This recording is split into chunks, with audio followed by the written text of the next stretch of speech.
best players in the world and their best plays. Magic again. Messi through 4. Brilliant! Threads it in. And there's the goal from Pedro. It's sports on 32 FM 94.9.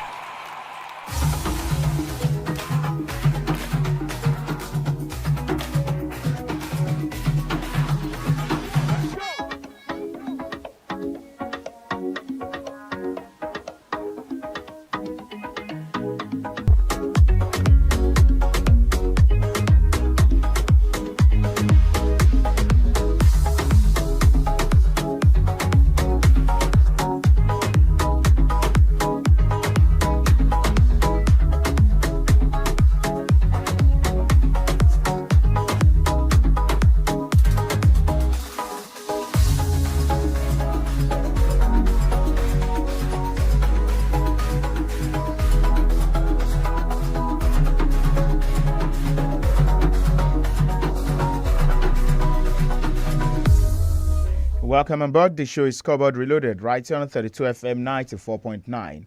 It's 28 minutes to discuss about sporting stories, which definitely mixing around there in the world of sports. We'll discuss about the Super Falcons of Nigeria later today. They will take on to the field to play against Botswana in match day 2 of the Women's African Cup of Nations. Remember, in our first game there against Tunisia, we won by 3-0. 3 goals, 3 points. It was for the nighttime African champions. But later today, a victory for us will see us through into the quarterfinals of this year's Women's African Cup of Nations. Well, also later today, we have another game set to go, and that's between Tunisia and Algeria in women's football on the African scene. We switch also to the European scene, where we talk about the make or break game set to go down there in Group A of the Women's European Championship. And that game is between Switzerland later today, and they will take on to the field of play against Finland. Remember that Switzerland, they are the host of this year's Women's European Championship, and they'll be playing against Finland. Well, both sides, they have 3 points from their opening 2 games, and going into match day 3, the winner definitely takes it all. We leave that football story also to discuss about the SW19, the third major Grand Slam of the year, where we have that semi-final game going on. Aryna Sabalenka, the Belarusian, up against Amanda Anisimova, the American. Where we talk about the interesting world of tennis. Later today also, we'll have a Belinda Bencic against Iga Swiatek.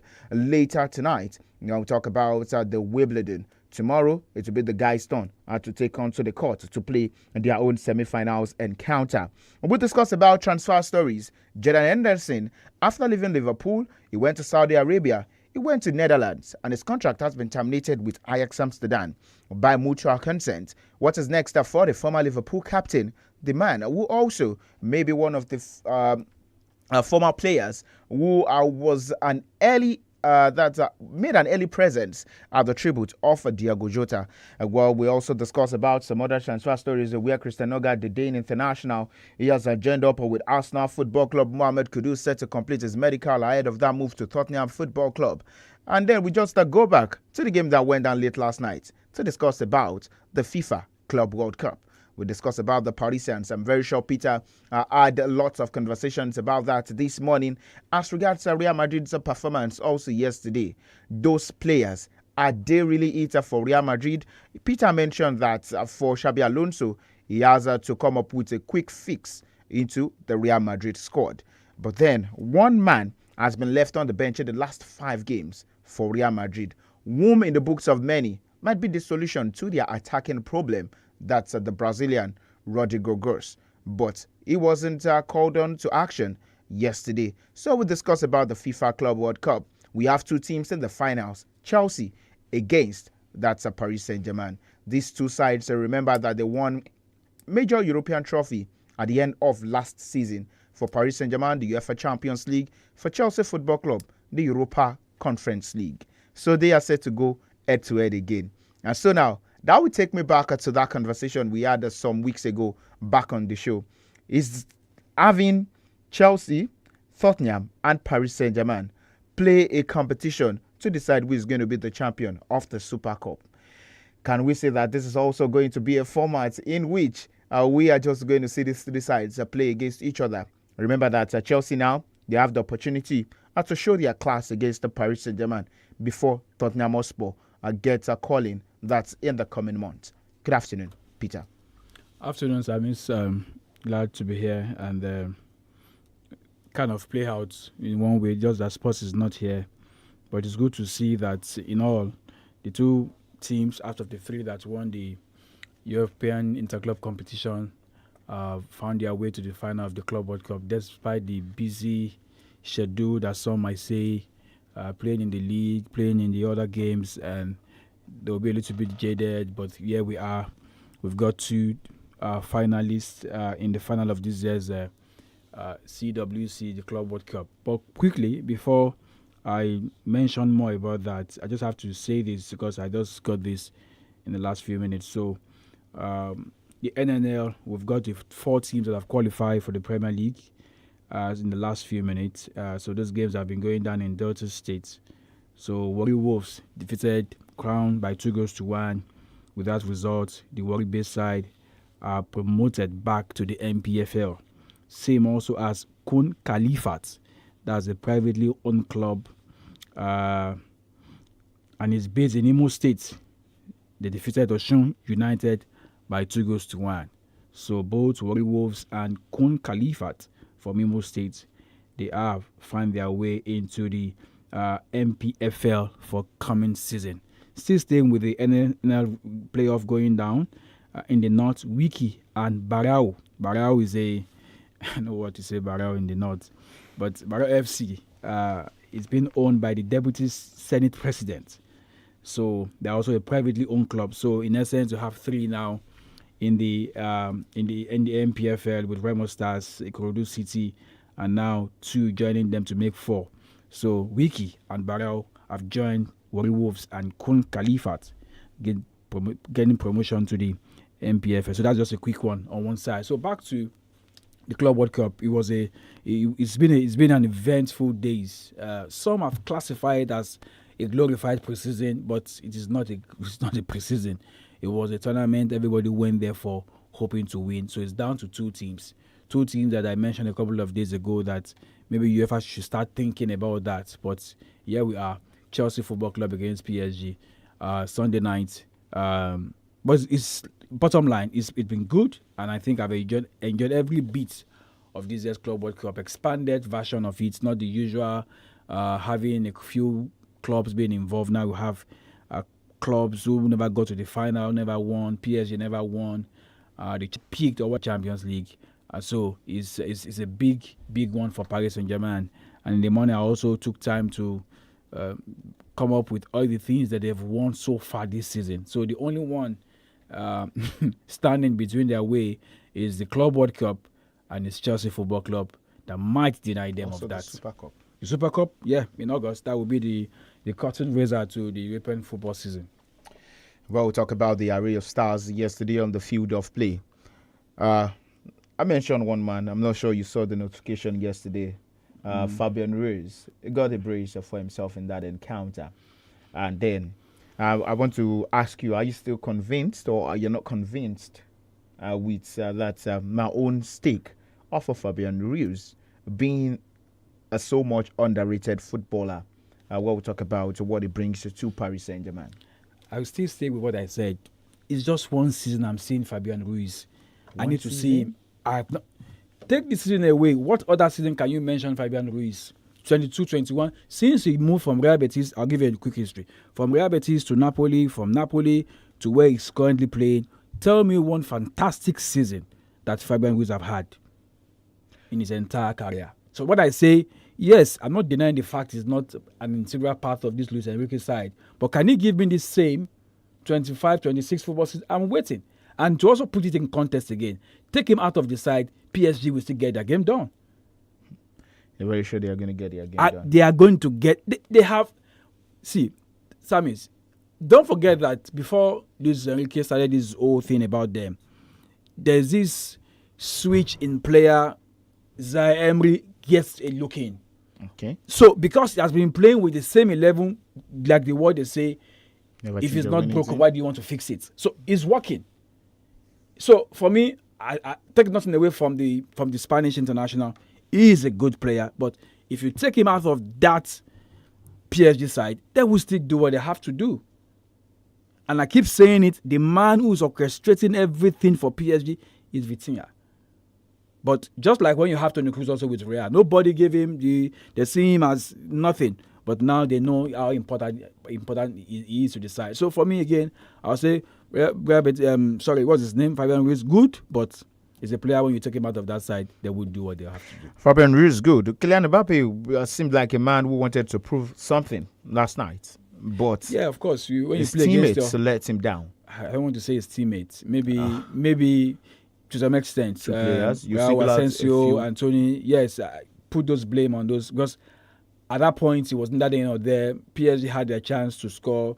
Thibaut Courtois in his usual way will have to step out and of course stretch those legs, one of the leg, and then the save. And then you thought maybe it's going to be an end-to-end stuff, and then that moment from Real Asensio, a player who had a few games in the group stage, got sent off in one, considered the penalty that INT'L used to equalize against Real, and then he had the game to play.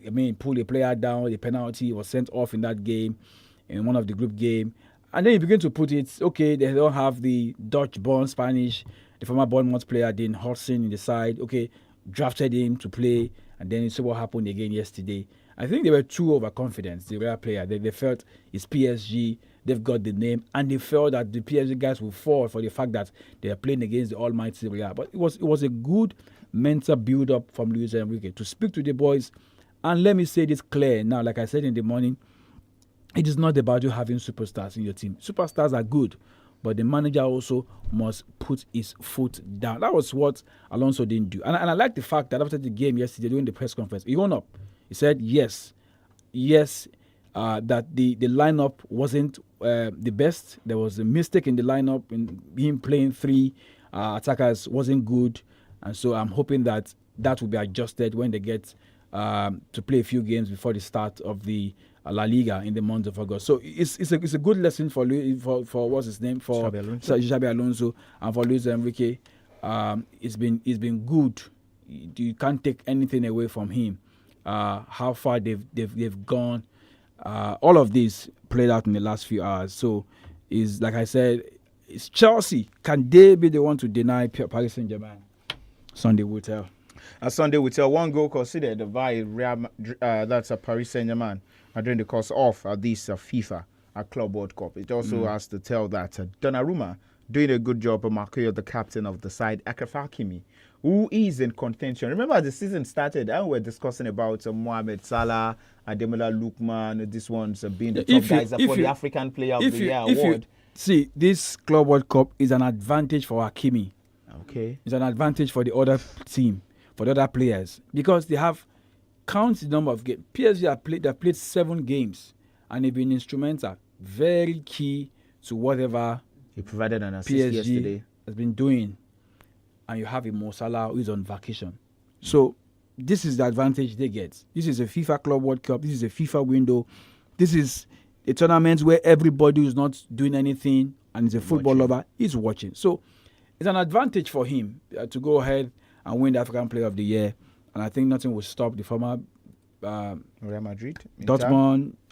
So player from not winning this one is all done. And to even know that his country will be hosting the CAF Awards. I mean, it's a massive advantage for him. Being a massive advantage. 8 p.m. at the MetLife Stadium there in the US on Sunday. Well, Chelsea Football Club would be up against the Paris Saint-Germain. So let's leave that also and discuss about the African Cup of Nations, the Women's African Cup of Nations 13th edition for the Super Falcons of Nigeria later tonight by 8 p.m. A victory will see them through into the quarterfinals of this year's Women's African Cup of Nations after winning their first game, 3-0 against Tunisia. Let's take a listen to the words of that's Chiamaka Nadozie and Coach Justin Madugu speaking ahead of that game later tonight. But first, the words of Coach Justin Madugu. Like we all know, every team that is here wants to win. And every game they play, they also want to win, just as we equally want to win. And for every game you play, you make assessments of your team. What did you do well? What did you not do well? and then you try to improve on it so that the next game can always be better. Like I said, we're not unmindful of the errors we had in the previous game. It's still work in progress. Up to the end of the tournament, you will still have things to do to get your team better. So with every game, we make observations, try to make corrections, and try to ensure that the team gets better so that we can even play better than what we had in the last game.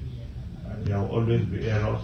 Even sometimes, even change of personnel can determine a lot of things. There are health factors, a lot of factors come into play. So, like Chiamaka said, we know they lost their first game, and they will want to come out and ensure that they get something out of it. We too are aware that we're not resting on our oars. We know what we have come here to do, and we cannot achieve that target without winning all our games. So it's a win-win for us as far as we are concerned. We know what to do, and we're hoping to get the best out of the match. All right, today listen to the words of Coach Justin Madugu, knowing what to do and going all out later tonight to win against Botswana, who lost in their opening game as well at the Women's African Cup of Nations. Well, for Chiamaka Nnadozie, who made her debut, or who was with the part of the side that won the Women's African Cup of Nations in the year 2018. In case you don't know, she was a lady in that team without any experience from Nigerian football. Let's also take a listen to what the new Brighton and Hove Albion shortstopper, who is going to be playing in the NWSL next season, has to say. We have a lot of new and young players in the team, and but we are not worried. 90% of them were part of the team that went to Australia for the Women's World Cup. Even last year in France, some of them were there, and it's a teamwork. They said a teamwork makes the dream work. So I mean, we are not worried. They are all good players. They are all doing well in their various clubs, just like me. 2018, when I joined the team, I was very young, playing in the Nigerian League. 2019 was my first World Cup. I came into the game with no experience, and at the end of the day, the encouragement I got from the senior ones, from my teammates, they really helped me. So we try to show them the right way. We always try to guide them, tell them the right things to do. And as you all can see, they are doing pretty good. Risola, this is her first major tournament and she scored. So I mean, we are not worried about that. Everyone is good to go. It's a team something. So we are there to help each other. They always want to win something. You know, they so much believe in us, and we are seeing all the support, we are seeing all the love, all the encouragement, and we really do appreciate. I mean, we know why we are here, and the goal is to achieve our target, which is to make the Mission X possible. Yeah, I mean, no team is a pushover team here. Every team is a good team, and every team wants to beat Nigeria. So we will try as much as possible to bring back this trophy home. It's not gonna be easy. Trust me, it's not gonna be easy. You guys, you all saw what happened 2022. But yeah, we've learned our lessons, and we are here to do the right thing and to make sure we take the trophy back to Nigerians. They can't wait to receive us. I mean, they've made a lot of promises to us, and so we'll try as much as possible to win this trophy and bring it back home to Nigeria.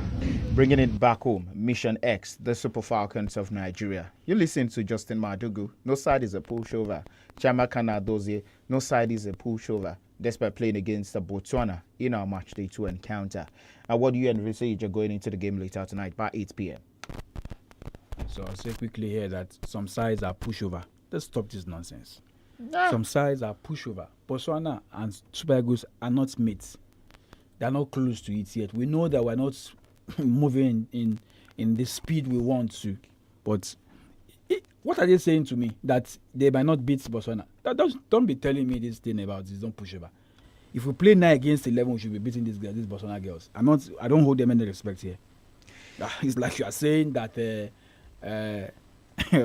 what do I put? El Salvador is playing against Brazil, and Brazil will be saying that. Let's still stay within the African continent, Peter.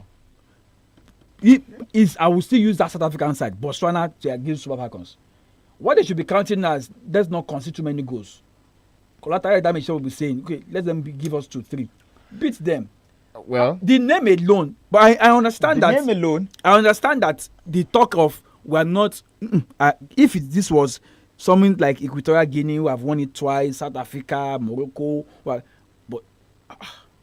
if we don't beat these girls, that's the way we defeated Tunisia. There's problem. 3 or nothing else. I know that we'll say maximum points, but there's a way you teach them some good football so that when they come next time. But for me to say no pushovers, mommy, they are pushovers. Beat this one.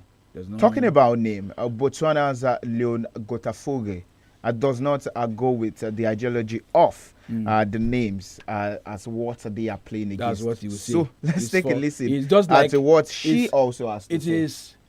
What's that thing they use? Is psychology? Not psychology. Yeah. It's, maybe I'll remember when we come back. Let me allow you, please.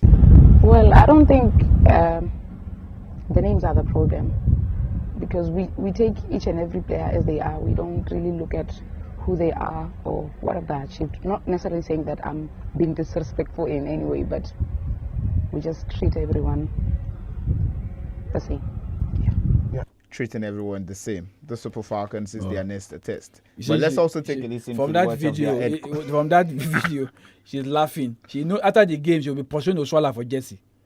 Or what's her goalkeeper name? The Chamaka. She'll be telling they are big names, right? They are big names. But that's Alex Malati speaking ahead of facing Nigeria. They're always looking forward to big games, especially in big occasions like this one. So we are looking forward to the match. Nigeria, in terms of history, in terms of talent, they are very rich.